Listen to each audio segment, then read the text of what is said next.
Hello everyone, আসসালামু আলাইকুম। আশা রাখি সবাই ভালো আছেন। আজকে আমার খামারের যে গরুগুলো আছে এগুলোকে বিদায় দেওয়ার পালা।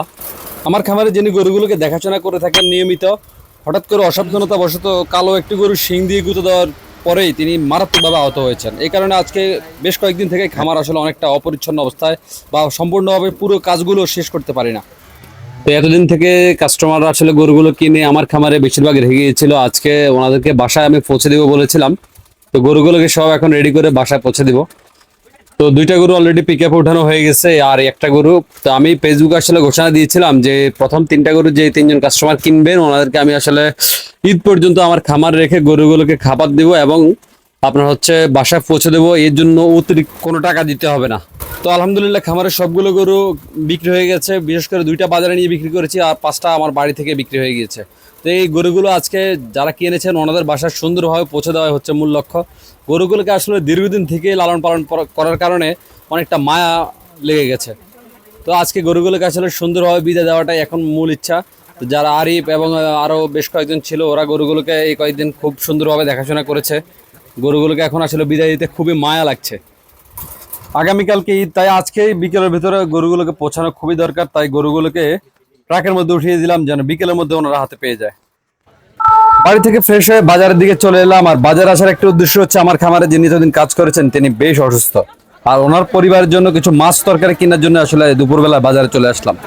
ওনাকে বলেছিলাম বাজারে গেলে আপনার জন্য কি মাছ নেব। উনি বলেছিল যে পাঙ্গাস মাছ অথবা মৃগেল মাছ। বাজারে ঢুকে প্রথমে একটি বড় সাইজের মৃগেল মাছ পেয়ে গেলাম, যার ওজন 2 কেজি 150 গ্রাম। তো মৃগেল মাছটা নিয়ে নিলাম এবং একটু পরেই বড় সাইজের একটি পাঙ্গাস মাছও পেয়ে গেলাম। তো পাঙ্গাস মাছ এবং মৃগেল মাছটি নেওয়ার পরে সবজি নিব। মাছ কেনার পরে চলে এলাম সবজির বাজারের দিকে। আর বেশ কিছু আইটেমের সবজি দেওয়ার জন্য দোকানিকে বললাম। তো তিনি বেশ কিছু আইটেমের সবজি রেডি করছেন।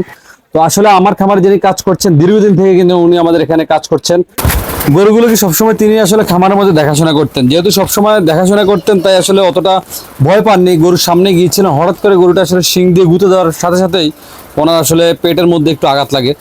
তো বেশ কয়েকটি সেলাই দিতে হয়েছে, যেটা আসলে ওনার জন্য অনেক বেশি কষ্টের বিষয়। তো ওনার সুস্থ হতে আসলে আরও বেশ কয়েকদিন সময় লাগবে। তো ভাবলাম যে ওনার সুস্থ হওয়া পর্যন্ত আসলে যদি খাবার দাবার ব্যবস্থাটা সুন্দরভাবে করে দিতে পারি তাহলে ওনার পারিবারিকভাবে তেমন একটা কষ্ট হবে না।